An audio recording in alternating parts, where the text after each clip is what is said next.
Oui, en fait, les mécanismes des frais sont assez simples devant le tribunal arbitral de sport. Lorsque vous saisissez le TAS, vous versez un droit de grève qui est de 1000 francs suisses, c'est un peu moins de 600 000 francs CFA. Ces droits sont acquis au tribunal. C'est à partir de ce moment-là que le tribunal arbitral procède, c'est-à-dire il va ouvrir le dossier. Et à ce moment, le tribunal va fixer une provision de frais d'arbitrage. Et c'est une avance de frais en réalité. Et chaque partie, le demandeur et le défendeur, va verser exactement la moitié de cette part. Il peut arriver qu'une partie ne paye pas, et la partie qui pense avoir intérêt à ce que le litige soit tranché va donc payer l'ensemble des frais. Mais puisqu'il s'agit d'une avance, c'est-à-dire qu'en fin d'instance, lorsque la sentence arbitrale est rendue, elle va déterminer qui va supporter les frais ou dans quelle proportion les frais vont être partagés. Donc en général, les frais sont... c'est la partie qui succombe qui va supporter les frais. Mais le règlement de procédure du TAS permet que ce soit les deux parties ou une seule partie.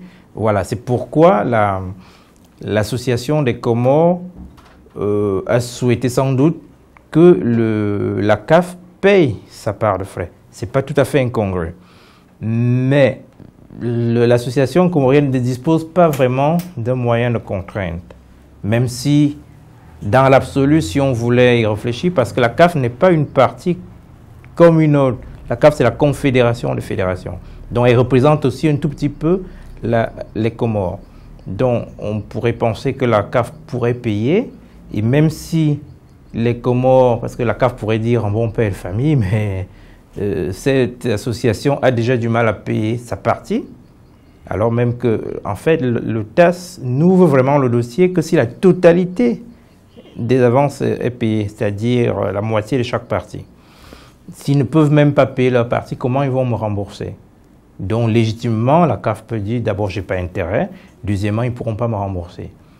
Alors, si on poussait la discussion au bout, les Comores peuvent dire, mais la CAF a les moyens de nous contraindre à payer, puisque la CAF reverse aux associations certains montants, et donc la CAF pourrait, si elle avait gain de cause et que la sentence arbitrale mettait à la charge des Comores de payer à la fin ces frais-là, la CAF pourrait tout à fait avoir les moyens de faire payer les Comores in fine.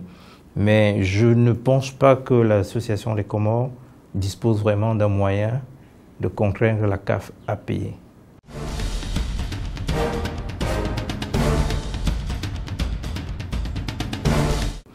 Mais je pense que le texte manque peut-être de précision.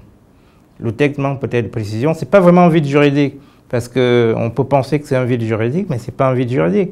Et c'est là le problème des Comores, parce que même le règlement du tournoi précise encore, je pense l'article 117 comme ça de tête, mais en tout cas il précise que sur les cas non prévus, il appartiendra à la commission d'organisation de la CAN de trancher.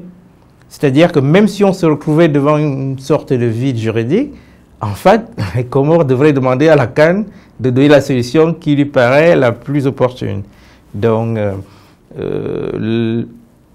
les Comores ont peu de chances de participer à cette CAN parce que le texte, il n'y a pas un texte contraignant en réalité qui leur permet de faire disqualifier le Cameroun. Mais peut-être qu'à l'avenir, pour plus de sécurité juridique, pour plus de prévisibilité, on devrait peut-être repréciser les textes.